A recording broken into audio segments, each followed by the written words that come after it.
live really quick, and let me just make sure that it shows up, and then we can start. So we are live on YouTube, and then anybody in the ASC is hopefully going to hop in at any point or check it on the replay. Good! Oh, it's just showing my face. I don't like that. Oh, I need to start talking. Now I can show my face. Is that better? What about my face? Is it based off of my window? It's based off of your window settings. So if you have it on gallery view. But I think, hey, Mike, can you tell me there? Okay, so the YouTube view is based off of speaker view. My view, but then I think if Mike can tell me, it should be all of us, all three of us, because I can control within the Zoom platform what people are seeing. Okay, so we'll just start with this now, because now we're live. You can see all three, and you'll see that switch in a little bit, but yay, everybody! Hello, welcome to the ASC webinar. This is episode 6, where we are focusing on how you can leverage your personal strengths to overcome obstacles. This month's theme is all about resilience, and we have an amazing guest. Let's just jump right into it. We're going to introduce our guest, and then we're going to jump into the material. Our guest is Starr, with 2 R's, Sheppard-Decker. She is a natural-born leader. She runs the company Revelations.com. Revelations. But she probably does revolutions around the sun. But anywho, she also has Rad Connections, which was previously Portland's Lunch Meetup. And then she is the host of Starr's Spiritual Sundays and the Flow and Freedom Business Retreat. I've known Starr for quite a long time. We first met at the World Domination Summit. But if you don't know Starr, I highly recommend that you check her out. You're going to be wowed by all the wisdom that she's going to be dropping here. But she speaks, she leads, she's a professional singer, and she's been studying professional and spiritual development for 20 years. And she just enjoys being a spiritual business integrator for coaches and healers making a difference with their work. So everyone, welcome Starr to the show. Yay! And for those of you in the ASC, she's obviously in there as well. So make sure you say hello, send her a private message, or just comment on the, when we post the recap, you can comment and share anything if you have questions or whatever throughout. If you're watching this live, then obviously you're in the live chat here in Zoom if you're in the ASC. But if you're watching this on YouTube, because this is all over the place right now, I'll be also monitoring the chat on there if anybody is watching. But anyways, let's just get started. Thanks so much for having me, you guys. You are both awesome. I just super respect both of you as humans and business owners and leaders and just rad people. And so I'm just so honored to get to support your super rad community and get to talk about a topic that is very near and dear to my heart today. So thanks for having me. For sure. And pleasure.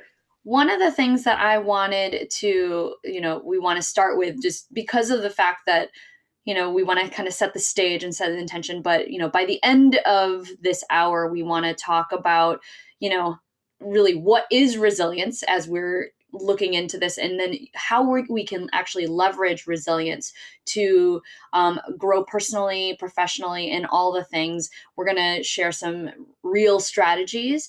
For those of you in the ASC, you've been watching some of Gary and my weekly challenges. So this week, we're working on rejection therapy. There's been some people that have already been rejected. I've done 2. I've been rejected on 2 separate challenges, and I have 6 more to do because I'm doing what everybody else is. But it's really important to practice this stuff because it's not something that comes naturally. We don't think about like, hey, let's go to the gym and work on our resilience. Maybe in some cases, but we don't think about resilience as kind of a muscle to work. So we're going to talk about different ways that you guys can do that. And, this applies to me as much as it applies to anybody else who's watching this at any point in time. So let's just start with this definition of resilience. And I just pulled this like from a Google search, and I got these 2 sentences. So resilience means knowing how to cope in spite of setbacks or barriers or limited resources. Or resilience is a measure of how much you want something and how much you're willing and able to overcome obstacles to get it. It has to do with your emotional strength. And Starr, you shared a different definition that is kind of along the same lines, but another way to think about it. Do you want to share that, or do you want me to just read it? If you could go ahead and read it. I sent it to you already. It's not in my notes anymore. So it's also the capacity to recover quickly from difficulty. I think I wrote that right. Right. So does any of you two have anything to add in terms of resilience definition? No. It's before we went live, Starr was actually talking about like some, it's some of the natural things that we do will keep us from being resilient. And we're going to dive into that. But yeah, when you think about being resilient, the last thing you probably want to do as a human is put yourself into uncomfortable situations. But in order to be resilient, you have to do that. So I love all the definitions. And yeah, Starr, your definition of the capacity to recover quickly from difficulty is key, because if we think about this world that we live in, it's ever so changing. It's very complex. It's very complicated. And the things that we did even last year may not necessarily be good enough. So we need to keep pushing through. So working on that resilient muscle, as April mentioned, is crucial. Yeah, definitely. I guess the only thing I want to say is, resilience is really about recognizing that succeeding in life isn't about things never going wrong or things never, or things always going as you want them to be. It's about how well you can manage and navigate through life not going as you want. And especially for those of us who are business owners, who are thought leaders, who are saying some stuff that not everyone wants to hear, resilience is so important as we grow our leadership and as we handle criticism and judgment and misunderstanding about our message. If we're not building that muscle of resilience, like April was talking about, we'll collapse, we'll hide, we'll step back, and then the world will go without our magic. And we can't have that. We have to have our magic. Totally. So when we think about resilience, so we've kind of defined it. What does resilience in your eyes, for you guys, look like? Because if we're trying to identify, like, am I being resilient or am I not being resilient? What are the different ways that resilience shows up, or maybe the lack thereof? How does that show up? Because one of the things that I might think about in terms of an example where I had to deal with resilience even in the last week was that I've been on this, I signed up for a 10-day cleanse. I didn't really prepare, didn't really know what I was getting into when I did it. And on day one, my kids had this like Pinewood Derby racing thing through Cub Scouts. And I was like, okay, so I'm just going to I have to take a bunch of pills and I have to eat. So I brought my breakfast and my pills and a bottle of sparkling water into this Pinewood Derby thing. And I sat with it, and I am not good at taking pills, but the pills that I had to take were like this big and they were just tablets, and I tried to swallow them and I couldn't. And I was like, oh my gosh, on day one, I'm already like struggling. So, but I have to take 24 pills a day. So I was like, if I stop now, like I'm going to give up. So I put like an apple in my mouth and I crushed the pill, and it tasted so awful. And I was such a mess. Like I was like, oh, it tasted so bad. But I had no other way to do it. And then I spent the rest of the day crushing the pills into my food. And I was like, I don't know if I can do this. This sucks. But then I went to sleep and I got up the next morning, and then I just decided, well, what if I just cut the pills in half? And instead of taking 5 pills at a time, it's basically like 10 smaller pills. And I got through that. And now I'm, day 5, I'm in, and I was like, I needed to be resilient in order, or else I would have just like wasted this entire, I quit on day 1. So that would be a example of resiliency that I can share where, I'm like, okay, this kind of sucks, this is something that I'm not good at, but I'm going to figure out or problem solve different ways. But the way that resilience wouldn't show up in that is if I just said, F this, I'm not going to do the cleanse. It's not worth it. Right. Okay. What other examples do you guys have, or is anything showed up for you? Starr. Yeah, so I have a very recent story as well. I'm really expanding myself. I mean, I've been doing events here in Portland for over 15 years, but I've got an event coming up, the Flow and Freedom Business Retreat that Gary mentioned, that's a little bit, bigger and more intentional and more strategic than I've ever really done. And so as I'm growing into that and I'm in the promotional mode right now where I'm, having to reach out to people and invite them and put up my sales page and all that stuff. And there was like a 2-week period where mentally it was so weird. Like mentally, logically, I was like, I'm on fire. I've got this. Let's go. And physically and energetically, I was just like, can I please be under a blanket and watch Netflix right now? Like, that's all I want. And so, part of resilience for me is honoring those downtimes. And because in the past, I would have just beat myself up for it. I would have just like kind of used the shame stick and smacked myself with it and been like, you need to get your act together, and kind of beat myself into submission, which then would just make it worse. And so I still was able to do, it's like, okay, Starr, what are the non-negotiables? Like, you have to do these today. And I would write them down and I would sit down and I would do them.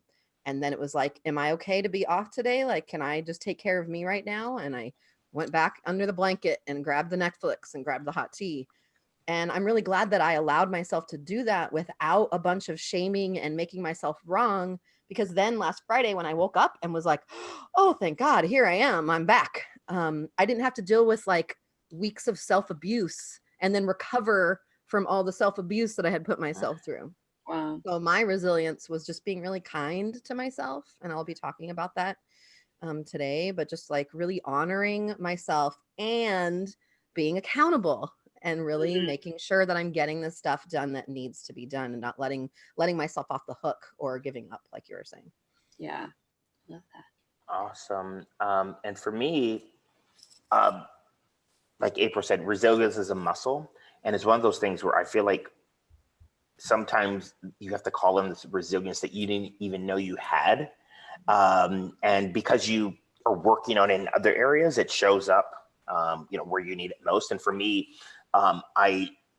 this is my second week. So I'm teaching a improv class to middle schoolers, and I had done a mini class to middle schoolers once before. And so when I got this opportunity to do that, I was like, oh, great. Yeah, I've always wanted to, expand my practice to work with kids. And the first week was horrendous. Oh my gosh. So there are 9 kids in the class, and it's an after school program and it's only an hour. And I had this lesson plan and we had to pretty much scrap everything because they were just a ball of energy. And I had the hardest time keeping everything under control. And then I left that class like feeling like, what did I get myself into? And like what you said, Starr, like of just acknowledging like where I am and what's going on, and not allowing myself to say, oh my gosh, you're not good at this, blah, blah, blah, and sort of just give up. So I said, all right, what is something else that I can do? And just allowing myself to ask questions, be curious. And we're going to talk a little bit more about the playful approach and some of the work from researcher Jane McGonigal on how to become more resilient. But I was thinking like, all right, what else could I do? Because I have this commitment that's going to last, at this point, 9 more weeks. And I have to be there. And so I was thinking of other strategies. I pretty much had to scrap everything that I knew and go with something different. And this last week was week 2, and it wasn't as chaotic. But and we're making progress. So next week I'll try a little bit more, and it's just what are some things that are working, and ditching things that aren't working, and just allowing myself to keep trying. And that's one of the things that that's what your resilience muscle does, is just allow you to keep going even though it is challenging. I love how you're improvising the improv class. I know, right? That's so crazy. It is putting all of my skills as a professional improviser to the test. Yeah. They're really testing you to see like if you really know your stuff. Oh my gosh. So those are three examples where resilience has been needed to kind of keep going. Do you guys see any other situations where people tend to lack resiliency or need to work on or could benefit from working on um, resiliency in those areas? Like one of the things that I feel like I'm always struggling with is just even in my business to like even just sell to people where I'm like, come on, like, and that fear of they're not going to buy it and then I'm just going to get no's and all that stuff, which is why the rejection therapy challenge is happening in the ASC right now. But any other situations where you see resilience? I think for me, it's about that kind of growth edge. You know, I'm all about the growth edge. And it's like if I'm getting really comfortable and everything feels easy, not to say that things should be hard and challenging all the time either. It's that dance, right? It's that dance of like, this is in my genius zone, but it's calling me to a higher, you know, more expanded version of myself, which is going to be that growth edge of like, okay, where am I challenged and how can I continue to grow here instead of, you know, what we were talking about before we started recording, kind of our society's tendency to avoid discomfort.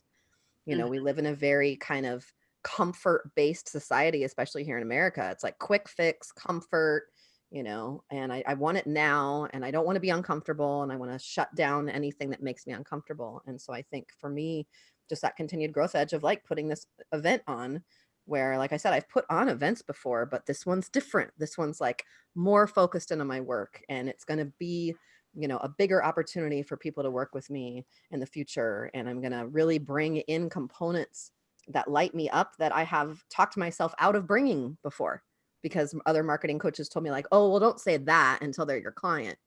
You know, like, oh, we'll save that for later because that might scare them away. And I'm really stepping into owning more of my message around kind of healing old paradigm patterns that live within us so that we can birth the new paradigm through our businesses. And, you know, those words I was told, like, don't say that in marketing. You don't talk about old paradigm versus new paradigm. And so one of my growth edges is loving my mentors and doing whatever the hell I want anyway. Like if it really feels aligned for me, I don't care how many amazing six-figure coaches tell me to not say these words. I'm going to listen to myself and I'm going to do it anyway. And it might be uncomfortable and there might be some, you know, growth edges there as I discover how to talk about it in a way that lands with people, but I'm not going to shut myself down and stay small and comfortable. Word. Love that. So, all right, let's think about other ways that I don't know what I was just about to say. I just like lost my train of thought. Welcome to the ASC. While you pick that back up, you know, just to piggyback off of what Starr said, I love, you know, that term that she mentioned, you know, the growth edge, because I have this belief that you should always be growing, you know, where it makes sense. And where you need to develop resiliency is, you know, I like to say, well, what part of your life is not perfect yet? And when I say not perfect yet, not that I condone, you know, perfectionism, but like always striving to improve. And when you say yet, that means something has the potential to improve. And if there is probably something in your life that maybe you are just accepting, it's very comfortable, well, it's going to call you to grow. And in that moment of growth, as Starr mentioned, that's where you're going to need resiliency, because you're going to have to figure out new strategies to make things work. Mm-hmm. And that could be anywhere. Yeah. If you think about like all the main areas of your life, you know, whether it's business, relationships, health, you know, money, you know, all those things, you know, I'm pretty sure you could be resilient in there or use some resilient coaching or strategies. Mm-hmm. Yeah, totally. I think it shows up in every area of your life. So when we think about, you know, just finances, we can think about, you know, pushing for that, asking for that raise, or, advocating for, a new job that you want to take, or when it comes to, even fitness, right? Just trying to push yourself to those high intensity classes where you're like, oh, or you're doing something that your body maybe isn't groomed to do, and you're trying to push yourself outside of your comfort zone. And in your relationships, things might show up in the sense of even just being in a long-term relationship and continuing to be resilient, to have that strong communication so that you can continue to have that. Or if you're trying to find your soulmate, or your life partner, really making sure that you're standing up for and being your authentic self, and not trying to mold to your partner for the sake of having a partner around, but really trying to attract the right partner. So it shows up everywhere. And then I think, at this point, we could probably start talking about, okay, so now we know that resiliency is everywhere, and that there are times when we can leverage more resilience. I mean, what would it look like if we were just like 100% resilient? Like, what would that, which I know is probably not realistic, because I feel like resilience has this like tie to fear, and for somebody to be completely fearless isn't realistic, right? Or you're not necessarily growing, or maybe you're just staying in that comfort zone, like you were saying earlier, Starr. But if we were completely resilient, then what would that look like? Yeah. Starr, do you want to? I saw that you were starting to talk. Did you want to? Oh yeah, I was just going to say, as you were talking, April, the thing that came up for me too is an area that we really need resilience is when we're learning a new skill, right? Yeah. Because it is very uncomfortable to be in that place of, I actually don't know what the hell I'm doing, and I'm going to have to go through, like, I still remember 20 something years ago trying to learn guitar, and I'm like, I'm a vocalist, I know how to sing, and guitar's really hard, and I just gave up.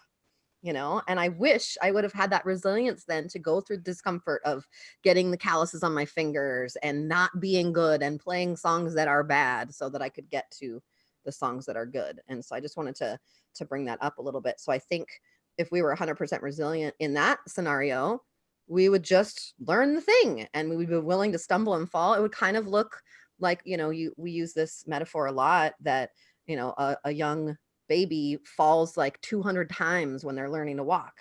Mhm. That's freaking resilience like, right there. And so I think our lives would look more like that, to where no matter how many times we fell, we would still get up because we knew that walking was for us, no matter what the thing is. Yeah. And I like to say, you wouldn't be completely fearless, but in the words of her name is slipping my mind, so it's going to come in like a minute or so. But a great about making fear your homeboy.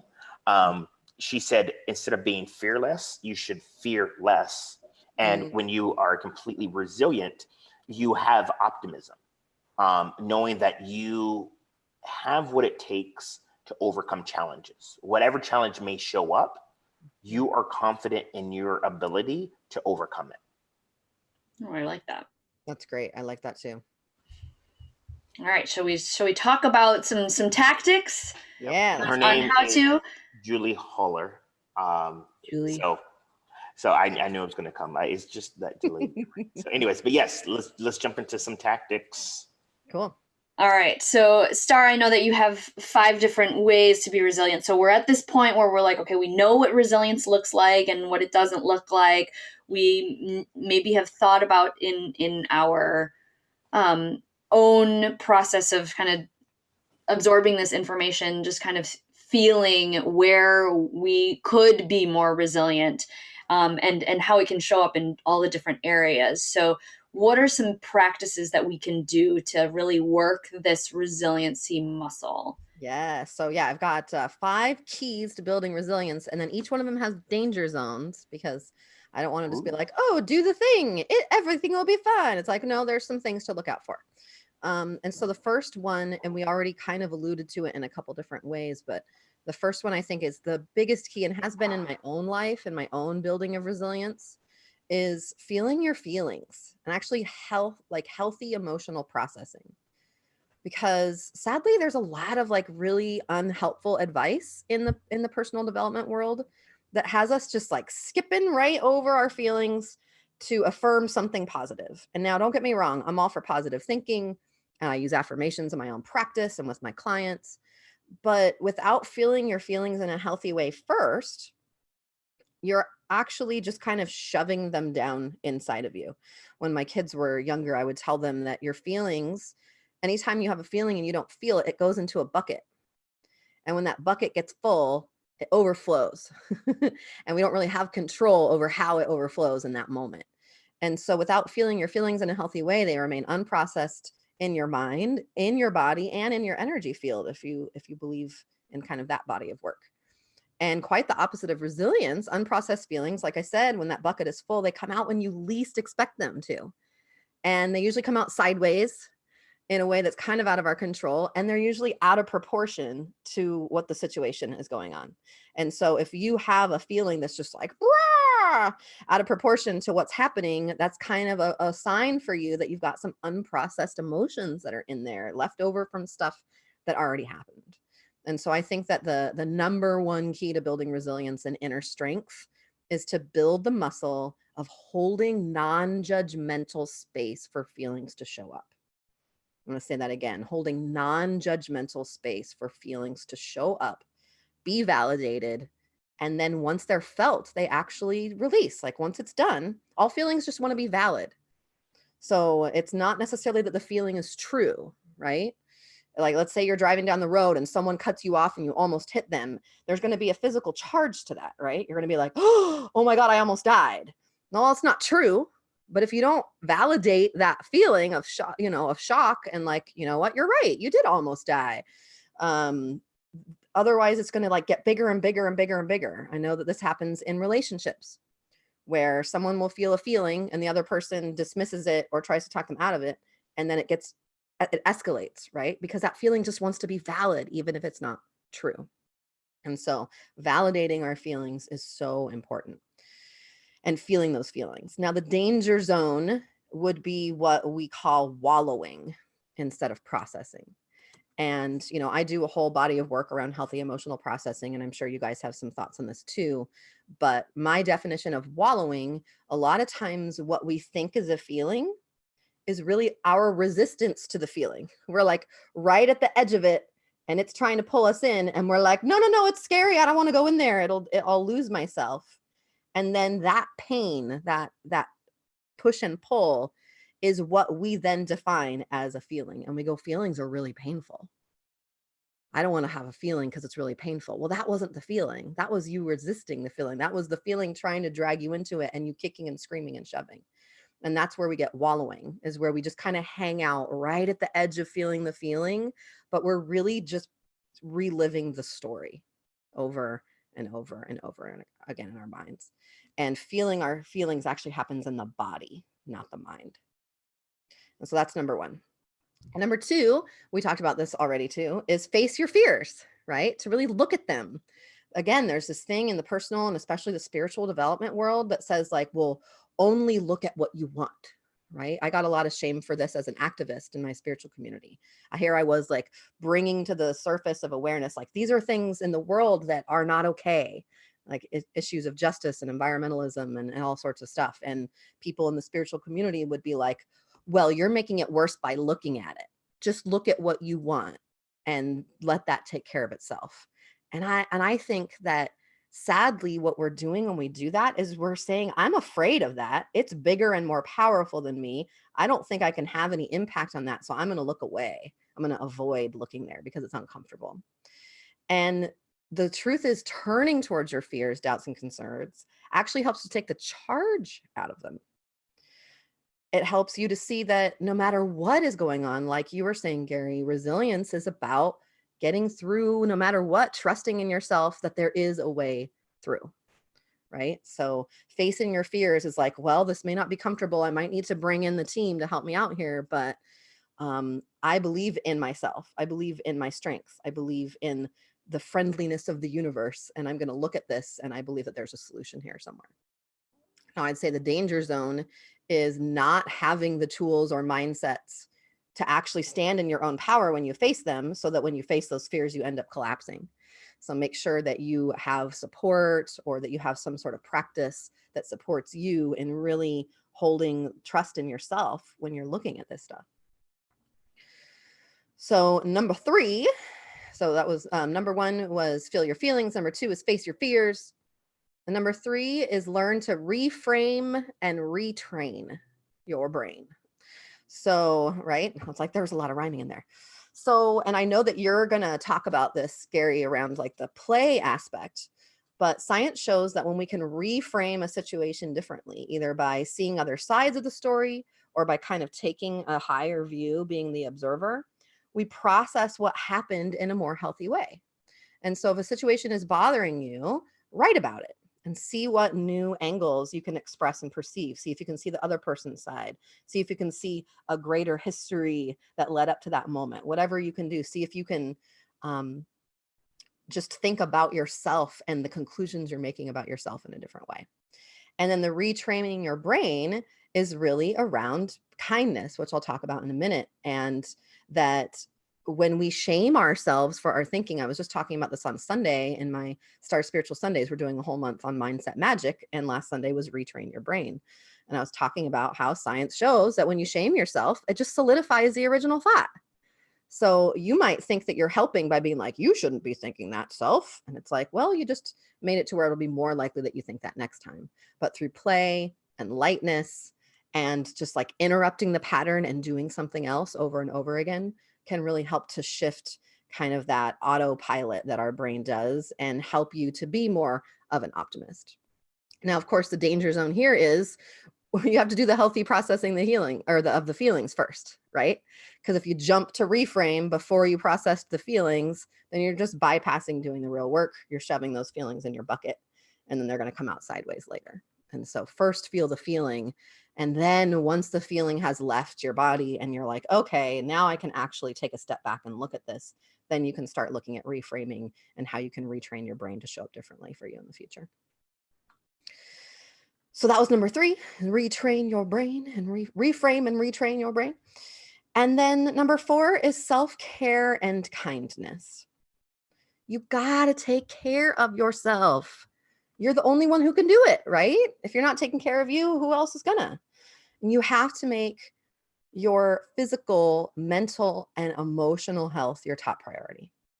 Because, and the reason why this is so important with resilience is, and this is another thing I was just talking about my event yesterday, is this idea of, so in our culture, we have this idea that being full of yourself is a really bad thing, right?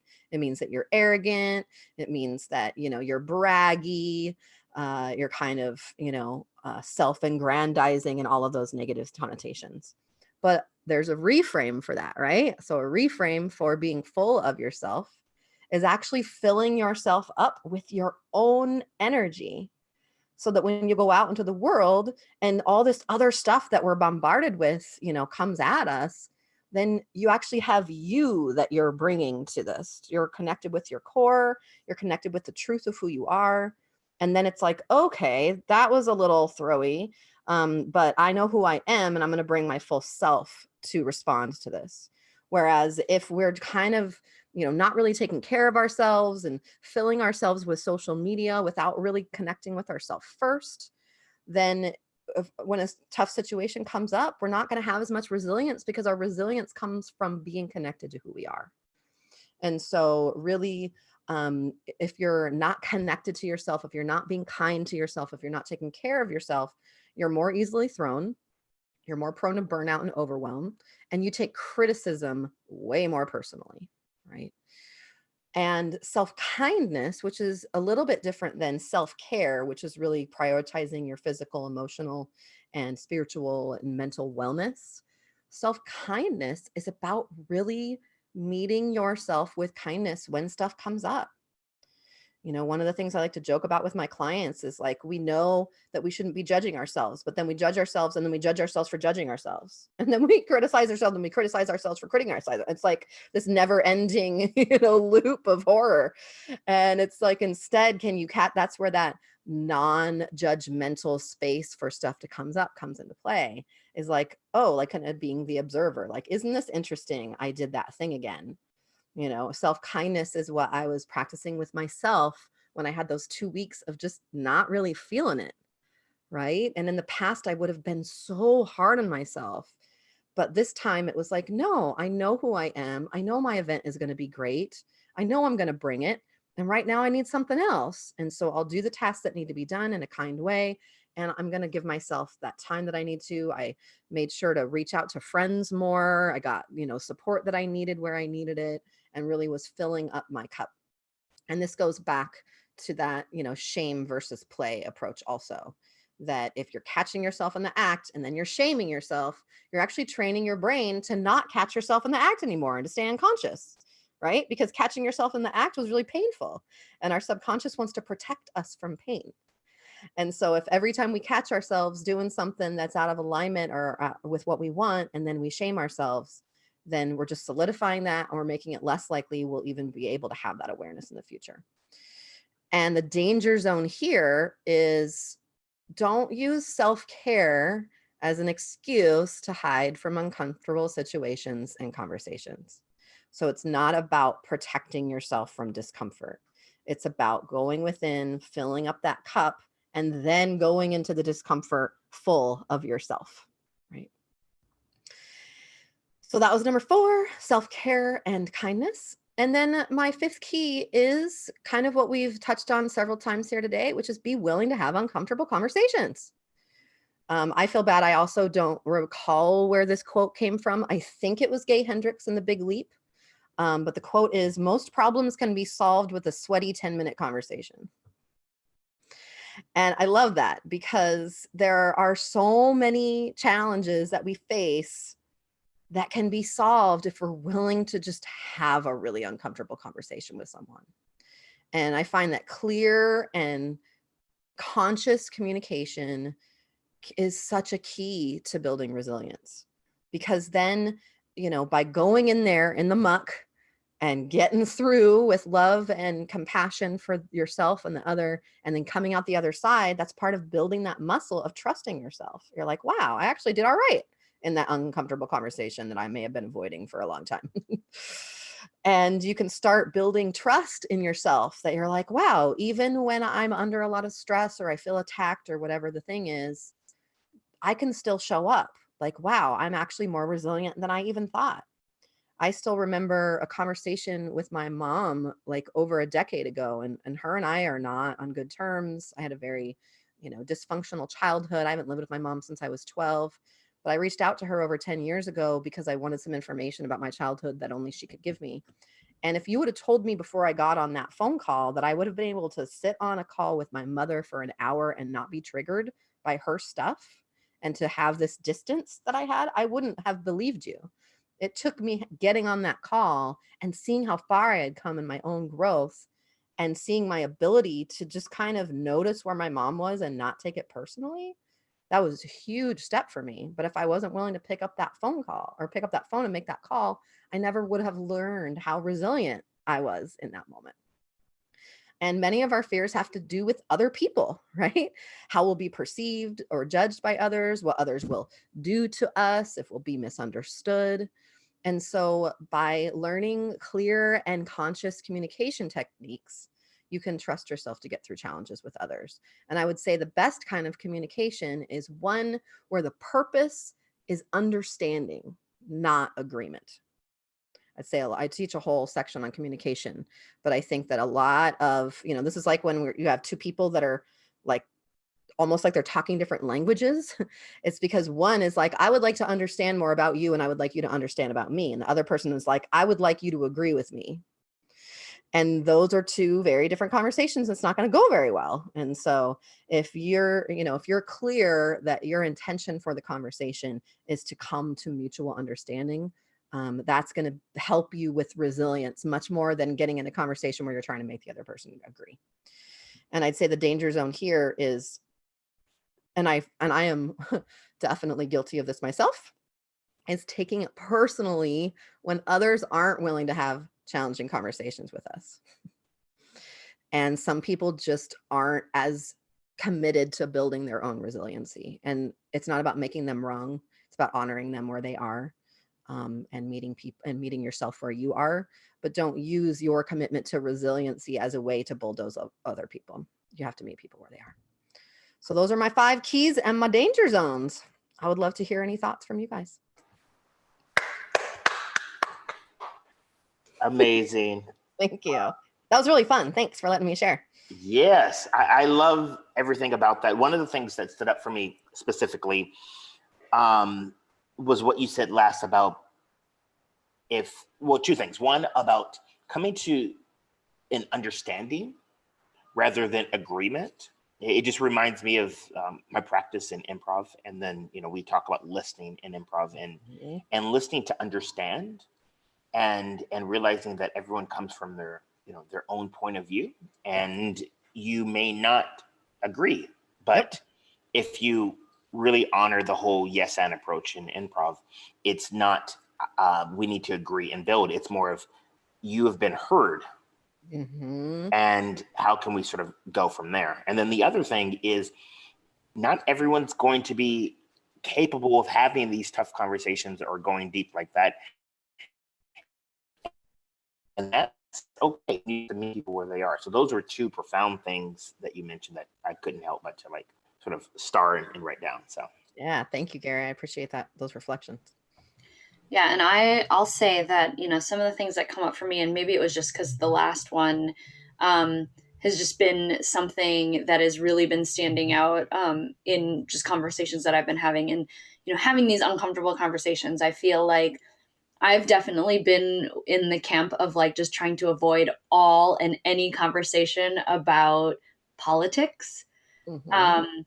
And talking about it is very uncomfortable when I see other people having such strong stances that I'm like, I don't know if I agree with that, but I don't know if I don't agree with that, and I don't know enough, so I'm gonna just be quiet. But and usually when I see stuff on social media where people are talking about what's going on, and there's a lot of anger and a lot of not willing to be open-minded about it. And I think it's interesting because maybe when we are very passionate about something and we state something in our own perspective, we don't necessarily realize how other people might take that as a sign to not engage, or because it's either conflicting or it's just a very strong opinion and not willing to be open-minded about it.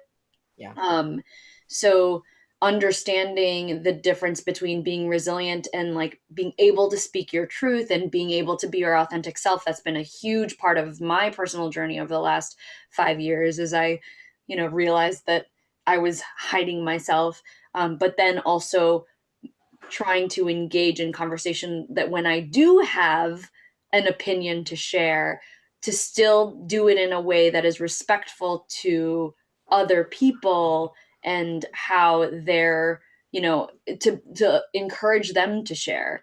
Because I think that that's super important.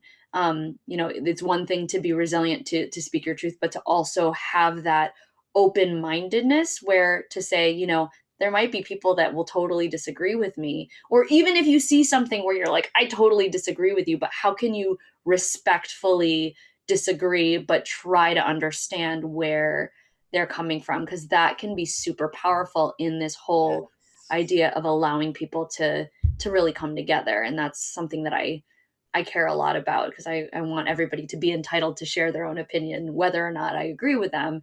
But I find myself in a lot of situations where I'm like, somebody says something very strongly and I'm like, I'm just not gonna, because of just the nature of that conversation. So that one was really speaking to me in this moment right now. Thanks for sharing that. Yeah. And I think, online, especially because we don't have those other cues of, body language and tone and all that stuff. There's so much space to read things in. But I will say, in response to what you were just saying, you can almost tell. I've gotten pretty good. I've been saying controversial shit on the internet for 15 years. Oh, sorry. Am I allowed to curse? And so, I've gotten pretty good at spotting. It's like, okay, that person is completely 100% absolute certain of their perspective. and there's no space for mine. And so I'm not even going to waste my breath. And also on my side, to be able to frame my beliefs as though this is where I am coming from, as opposed to this is the way it should be for all humans. Because I think we live in a very one right way ism sort of culture that, you know, and I talk about this a lot too, that it's like secretly we all believe, not consciously maybe, but we've been trained to believe there's one right way for humans to live. And if we could just find it and get everyone to live that way, then everything would be fine. And it's such a lie, and it causes so much conflict. And so I think that, you know, the conversations I'm willing to engage in online are those that seem like people are owning, like, this is my perspective, this is my view, and I'm interested in understanding yours, as opposed to this is the way that it is, and if you don't agree with me, you're dumb. And so though I just don't bother with those conversations anymore. Yeah, it's crazy. So intelligent, yes. So wise you are, Starr. It's so funny because my Twitter handle is Starr So Wise. I love that. That's amazing. And Gary, I think you were going to talk about just play with, or resilience with the angle from the play perspective, which if everybody knows Gary, like the word Gary and the word play, like, or the name Gary Ware and play just go hand in hand. Indeed. And yeah. So for me, this is, am I muted? No, not anymore. So this is coming from one of my favorite books called Super Better by researcher Jane McGonigal.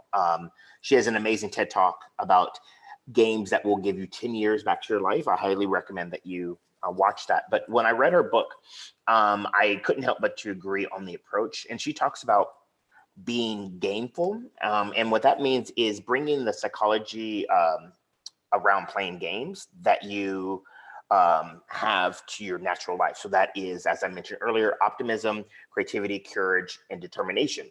And then when you have that curiosity and openness to play with different strategies, to discover what works best, it helps you build up your natural resilience and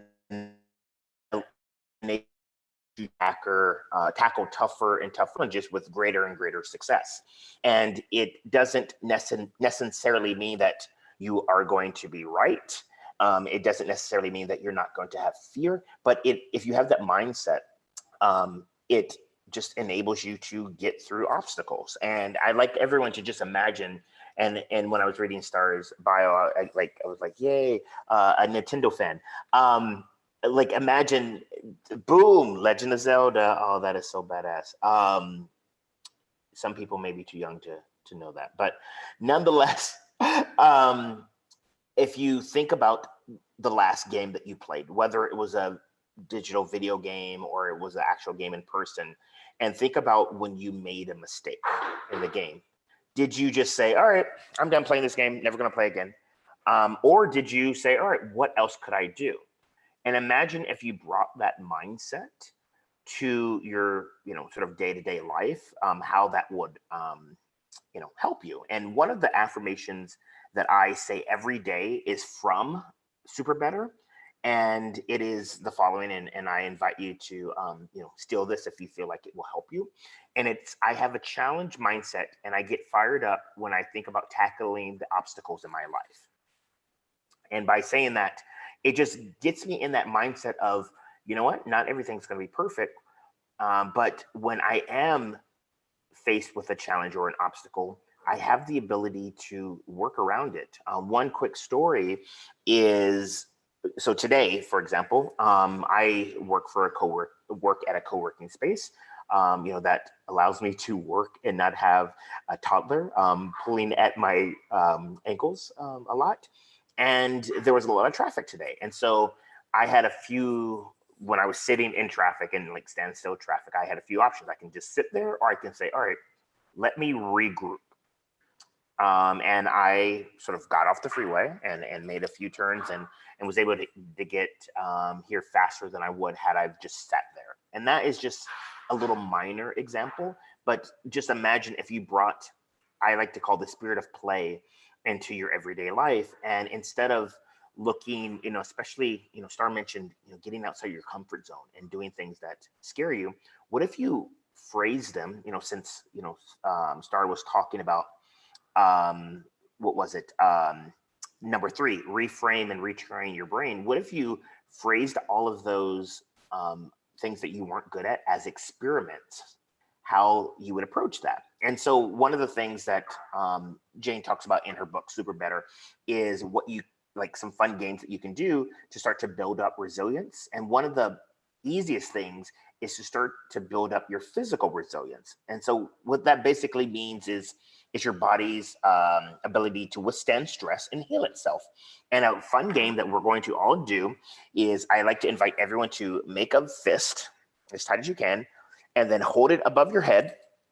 Everyone hold it above your head for 5, 4, 3, 2, 1. All right, cool. You can let it down. And boom, now you just earned 1 point in physical resilience by doing that, because you gave your body some stress. Your body was sort of had that shock, like what Starr mentioned earlier, and then you put it down, and then your body's like, oh, we're good. And imagine if you did that more often than not, put yourself in those shock and awe environments, and then realize oh, it wasn't so bad. And that's why I love the challenge that April has in the ASC this week as far as rejection therapy, because it's one of those things where you put yourself in a situation where you have a higher probability of being rejected. And then when you are rejected, you realize oh, that's not so bad. Or maybe you're not, but because you played the game, it allowed you to realize oh, I'm stronger than I think, and I really want to honor Starr for when she was talking about the conversation with her mom, because like she said, she wouldn't have known that had she not put herself in that situation. So that's the whole, sort of mindset around play and games as it pertains to increasing resilience. So I invite you to have more experiments, reframe your obstacles as challenges, and get out there and play. I love that. One other way that one coach taught me the experiment thing is he said, treat everything like a prototype. Yes. And I really love that approach. That really helped me years ago when I was trying to create my business, and I was really coming from this perfectionist kind of, judgy shame place. And it was it has to be perfect or I can't put it out in the world. And he was just treat it as a prototype, just you do a thing, and then you get research, and then you get results, and then you shift the thing based on the results. And it just kind of keeps going like that. And that was a huge game changer for me as how I approach the tasks and the creation of newness in my business. Yes. Love that. What do you think, April? I agree with all of it. And I feel that, when you look at things from that more positive perspective, or just not as a problem and something that is going to weigh you down, but as an opportunity, that's where, there's a lot of magic that can happen there. And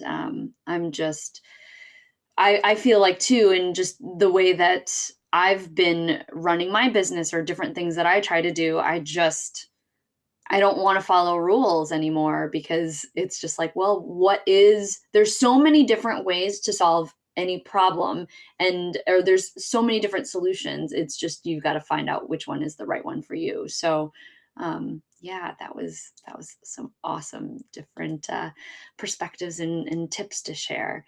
And I don't know if there's any other stuff that maybe, because I know that we're starting to run out of time, but we should just start to wrap up in terms of, we've talked for the last 53 minutes about resilience and how it shows up, and the different types of things that, that we want to look out for, in different ways that we can actually build resiliency and continue to grow.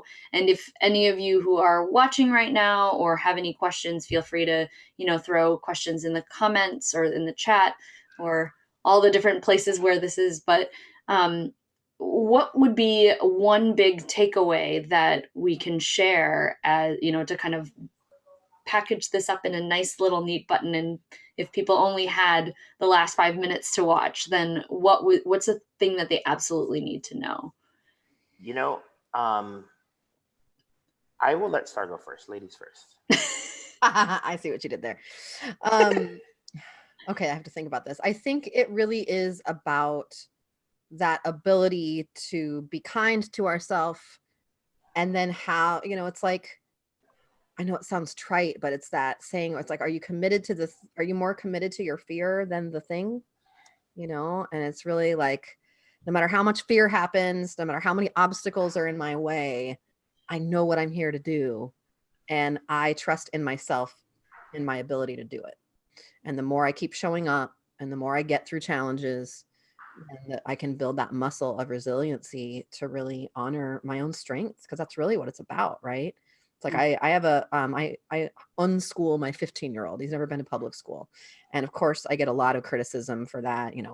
What if he doesn't know this? What if he doesn't know that? And all sorts of stuff. And I usually tell people, and they just don't know what to say after I say it. And I say, look, if my kid gets to be 18 and he only knows two things, as long as there are these two things, he'll be all right. Number one, that he's loved, and number two, how to figure shit out. He'll be all right. And so if you can just love yourself and trust in your ability to figure shit out, like, that's resilience. Yeah. And real quick, Jen had a question about what happens if you're getting discouraged and you're not seeing progress. One thing I'll sort of chime in first, and I'll open up to Starr and April. I feel like it goes back to what Starr mentioned as far as the reframe and retrain your brain of, realizing that progress can come in different shapes and different, sort of situations. And then maybe your resilience is like, maybe there is a different way that you need to try that you don't know yet. And then maybe you need to reach out for help. So that's my approach to that. Starr and April, what are your... I agree with that. I think, I definitely come from the camp of knowing that there's like a gazillion different ways to attack any situation. It's just a matter of figuring out what fits for you. There might be situations that are out there, but then, if you see the general curve of, where everybody falls, you might be that one outlier, little dot, like off the grid, that can still do that and not, but it's just in a different way than what other people see. I mean, and the other question that you have to ask yourself is just this idea of like, it helps to be resilient, but then if, you are trying to make that decision of like, do I give up, or, and does that make me not resilient? It all comes back to understanding what's important to you. And if it's something that you want very, very badly, then don't give up on it, because it's something that is important to you. But if it's not aligned with your values and your priorities, then it might be something that, maybe it's worth letting go, which, in my past, I used to not let go of a lot of things that were really insignificant in the grand scheme of things. And I would look at it as, oh, I'm weak, I can't do this thing. But, who knows if that opens you up to other opportunities that are even better, that are completely on a different path, or you figure it out, you figure out a different way. It's like, I keep on thinking about like the job that I wanted to retire in, and I'm not in that anymore. And if I would have tried to push myself to make that happen, I wouldn't be doing this webinar right now and being as happy as I am right now. So just always knowing that even if you make that choice to not move forward with it's not necessarily a lack of resilience if you are okay with accepting the idea that, there's something else that's in store for you, or that there's another way to solve. Starr, do you have anything to add on that? Yes. I love that. Everything that you both said. Yes, check. And I think when we're talking about training our brain, we also have to be really clear that we've already been training our brain our whole life in some ways that aren't super healthy. And so one of the ways that our brain is very well trained is gathering a big pile of evidence of how much we suck and how everything isn't going right and how we're not enough. And so one of the things I end up doing with my clients, and maybe this could be a cool task for those of you listening, is I actually assign them what I call an evidence book. And it's something that at the end of every day, they write out at least 5 pieces of evidence that prove whatever it is that they want. So maybe it's they want to know that they're a good person, or maybe it's they want to, know that there's progress happening. What is working? And so it starts to train your brain to start compiling this other body of evidence of things are going well, and I am making progress, and I am enough, and I am a good person. I can trust myself, or whatever the thing is. And it's not to negate that other body of evidence, because our brain is going to do that anyway. It's to start building a new body of evidence that we can pull from when we're in those places of unknowing. We're like, am I making progress? Am I not? And then you've got this pile of like, well, yeah, actually this thing is moving forward. See here, there, and there. But if we're not trained to do that, we could be making all sorts of progress and we don't even notice. Word. Word, word, word. All right. I have one last challenge. It's just because you asked, like, what could someone do? In addition to what Starr said, as far as getting the evidence book and really starting to put your stuff out there, I feel like, and this is piggybacking on the amazing wisdom from Starr, is that you need to be putting yourself in uncomfortable situations. And I bet you each and every one of you have a decision that you need to make, and you probably are putting off. And so I dare you to take action. And DARE is an acronym that stands for Decision, Action, Risk, and Evolve. And it's a really great framework to taking action and in a playful way and getting feedback. And so, first and foremost, what is the decision you need to make and you have been putting off because maybe you're scared of what might be happening? And then what is the action that you need to take in order to achieve that outcome? And then, of course, you need to evaluate the potential risk of taking this action. And then finally, how would you feel to have accomplished this action? That's the evolve. And with everything that you do, you start to get feedback and then you evolve. You either like, all right, this worked, or it didn't work and I need to do something else. So I dare you to take some action. And that's my 2 cents. I love that. So with that said, we're just a little bit over, so wanted to wrap it up, but wanted to thank Starr so much for joining us in this conversation. It was so powerful, and I love the fact that we're going to have this as something that can be referenced for many, many months and years to come, as just a way to continue to build that resiliency. For those of you who are watching this on YouTube and accessing this from the outside, if you're curious about the Accountability Success Circle, which is basically an awesome community of amazing people who are focused on living productive, positive, and fun lives, go ahead and check us out at accountabilitysuccesscircle.com. It's an amazing community with some amazing people, including the 3 of us. And we have really great conversations around personal growth while at the same time helping you with your specific goals. If you are in the ASC, you obviously will have access to this and more discussion later, and we'll have these webinars monthly. But if you have any questions, obviously throw them in the comments in the group when the recap video goes up. And I think that's all. Does anybody else have any last words? Nope. I just want to thank you both so much for having me. This was such an honor to get to talk about this topic, and I hope that it was helpful for the people who receive it, both those who received it today and those who receive it in the future. So thank you so much. Absolutely. Thank you, Starr. Yeah, it's been an honor. Woo! You have received that wisdom. Yes. And now let's all go and be resilient. Yes. All right, I'm going to shut off the YouTube live stream, so say bye to the interweb.